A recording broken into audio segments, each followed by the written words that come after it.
The biblical book of Revelation has been misunderstood and misinterpreted for the past 2,000 years. From the notion that Armageddon means the end of the world, to the claim that the book is primarily historical, misconceptions abound.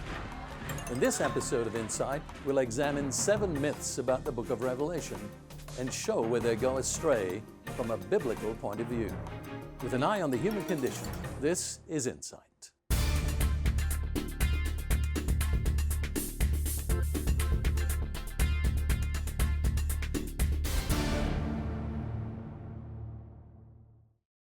The book of Revelation may be confusing to the casual reader, but its meaning can be understood.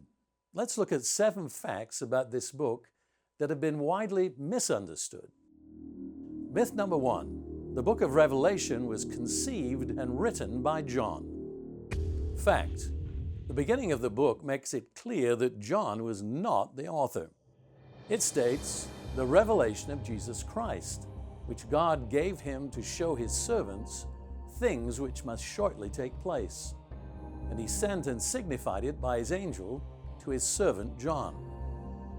The Father delivers the information so that Jesus can reveal or unveil the future to his servants.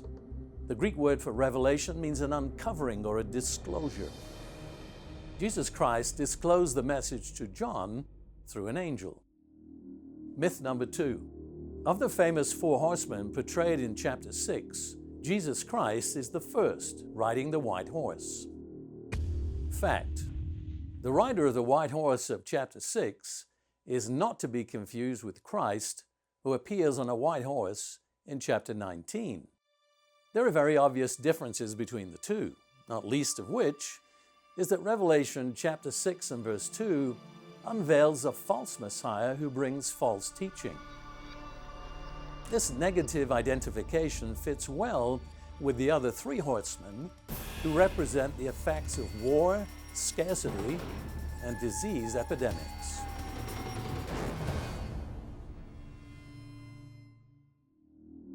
Myth number 3. The book is limited to the final events just before the end of the world. Fact.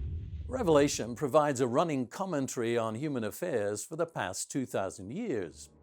From the 4 horsemen's ride across 2 millennia of global history to the cycle of decline and resurrection of the Roman imperial model, the book gives context to the ongoing role of the Roman Babylonian system in human society through to its ultimate defeat by Christ.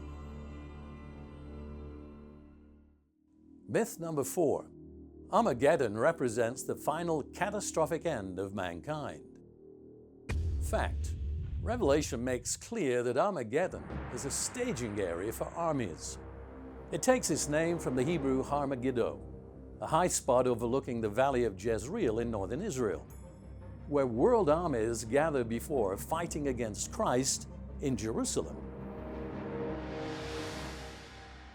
Myth number 5. The resurrection and judgment of the dead is one single event. Fact.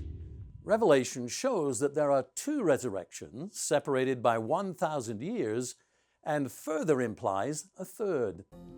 Chapter 20 explains that those who follow Christ in this lifetime are included in the first resurrection into God's kingdom to be established on the earth at Christ's return. It says this is the first resurrection. The first phase of the kingdom will continue for 1,000 years, after which most who've lived will come back to life. Verse 5 clearly states, "But the rest of the dead did not live again until the 1,000 years were finished." Myth number 6. There is an ever-burning hellfire reserved for the wicked. Fact. Revelation shows that the wicked who are unrepentant will die forever. The second death mentioned in chapter 21 is just that, death, not life forever in torment. A place of eternal torment is an idea that comes not from the Bible, but from early Greek philosophy. Myth number 7. The good will live with God in heaven. Fact. Revelation shows that the resurrected followers of Christ will reign with him on the earth for 1,000 years. Then ultimately, God the Father and Jesus Christ the Son will make the renewed earth the center of their kingdom, literally heaven on earth. Behold, the tabernacle of God is with men, and he will dwell with them, and they shall be his people. God himself will be with them and be their God. These are just a few of the many misconceptions about this important book. For more on the landscape of Revelation, its truths, and the common errors in its interpretation, search Special Report Myths of Revelation at vision.org. For Insight, I'm David Hulme.